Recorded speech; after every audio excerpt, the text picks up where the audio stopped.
Uy, tenía 13 años. 13 años. Ahora sí que mi padre fue el que me introdujo al boxeo. Que él quería que yo fuera boxeador y pues me quedó eso en mente. La primera vez que me dieron a un gimnasio, no lo dudé.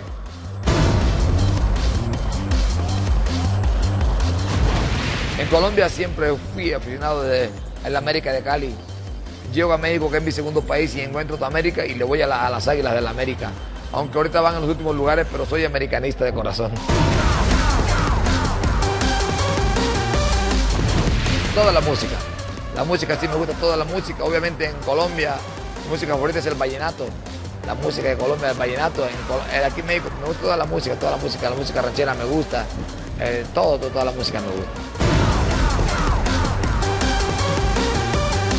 Los caminos de la vida no son como yo pensaba, como los imaginaba, no son como yo creía.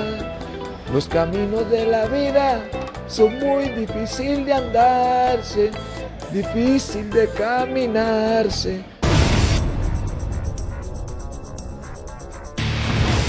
Es más farándula, pero es algo admirable. La fortaleza, la elasticidad que tiene un luchador, lo que hace sin que a mí me fascina también. Tengo una ilusión de que después que me retirara el boxeo meterme a luchar, pero quién sabe, vamos a ver. A mí todo el deporte me gusta y no, pues vamos a ver qué pasa. Mira, realmente todos los luchadores, más que todo veo la lucha de México y más que todo veo la lucha americana. Luchadores, John Cena es uno de los luchadores que admiro también muchos. El Black Colmex, Colombia-México, a ver qué puede.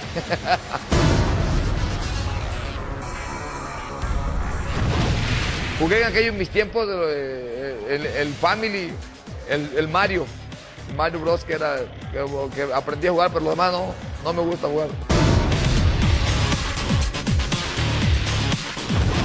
Espero, mi Cosme, que venga bien preparado porque tanto tú quedaste con duda como yo. El 18, hermano, arreglamos todo, ¿vale?